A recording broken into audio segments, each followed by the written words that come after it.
Kisah manusia bejat Bahram al-Majusi Nagauli anaknya sendiri, tapi dapat salam dari Nabi Muhammad serta dimuliakan oleh Allah karena satu hal ini.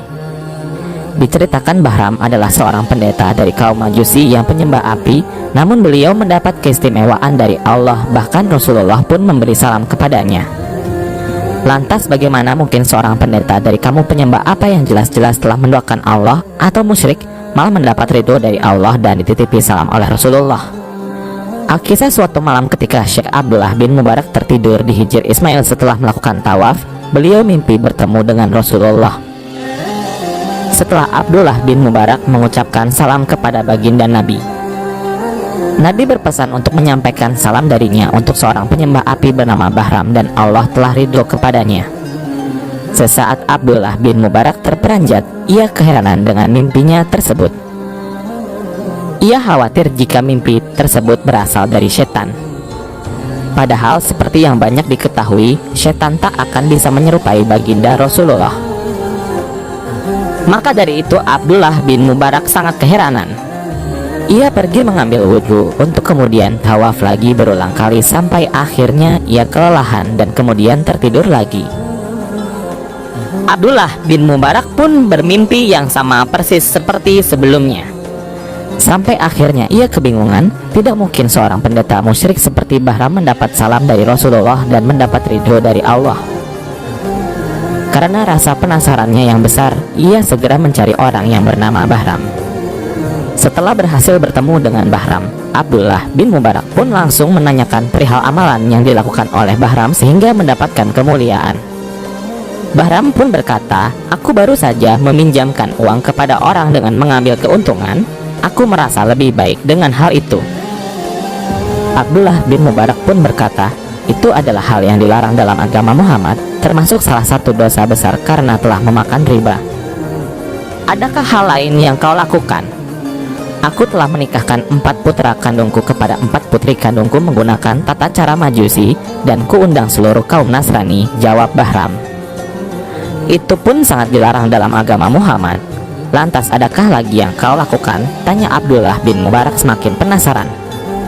"Aku memiliki satu anak perempuan yang amat sangat cantik dan aku rasa tidak ada pemuda yang pantas menyandingnya selain daripadaku. Maka aku nikahi anak perempuanku tersebut dengan perayaan yang sangat mewah sampai dihadiri oleh 1000 tamu undangan," terang Bahram. Sontak Abdullah bin Mubarak terperanjat dengan semua amal yang dilakukan oleh Bahram, yang keseluruhan perbuatannya merupakan hal yang diharamkan dalam agama Muhammad. Seperti menjawab keheranan Abdullah bin Mubarak, Bahram pun dengan hati-hati bercerita tentang pengalamannya ketika bertemu dengan seorang muslimah yang masuk rumahnya untuk menyalakan obor di saat Bahram sedang menggauli anak perempuan yang telah menjadi istrinya. Namun anehnya, ketika Bahram keluar untuk mengecek obor tersebut, muslimah tadi langsung mematikan obor yang dinyalakannya, selalu seperti itu sampai 3 kali berturut-turut. Bahram pun curiga kepada perempuan muslimah tersebut, hingga ia mengikuti muslimah tersebut sampai ke gubuk tempat perempuan muslimah tadi tinggal bersama anak-anaknya. Sesampainya di sana, Bahram mendengar isak tangis anak-anak yang kelaparan dan menanyakan makanan kepada ibunya. Mengetahui kondisi tersebut, saya merasa kasihan. Lalu saya kembali ke rumah, mengisi sebuah tempat dengan berbagai makanan untuk saya antarkan kepada muslimah dan anak-anaknya tadi. Maka jelas sudah bahwa hal inilah yang membuat Bahram disalami oleh Rasulullah dan diridhoi oleh Allah. Saat itu juga Abdullah bin Mubarak menjelaskan kepada Bahram perihal mimpinya bertemu dengan Rasulullah. Dan seketika itu juga Bahram mengucap syahadat lalu kemudian meninggal dunia. Dari kisah ini kita dapat mengambil beberapa pelajaran. Yang pertama yaitu sedekah dapat menjauhkan kita dari api neraka. Kepedulian sosial dapat menjauhkan dari hal yang sial. Hal ini merupakan perkara sepele namun dapat membantu banyak orang. Terlebih ketika sedekah yang kita keluarkan tidak diketahui orang banyak atau bisa dikatakan ikhlas. Kepedulian sosial yang dilakukan Bahram telah menolong satu keluarga dari kelaparan, dan Allah melihat hal tersebut. Maka dari itu Allah telah ridho kepada Bahram.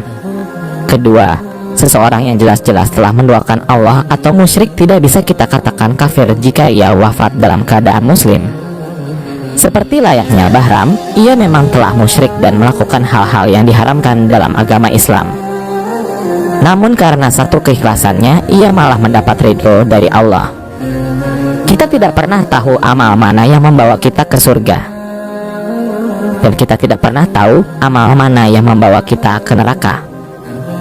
Belum tentu kita yang sejak lahir telah memeluk Islam akan merasakan nikmatnya surga. Maka beramallah sebanyak-banyaknya dan sebaik mungkin agar Allah ridho kepada amal kita. Sekian kisah hikmah ini, semoga dapat menginspirasi kita semua dalam beramal soleh dan memperbanyak sedekah.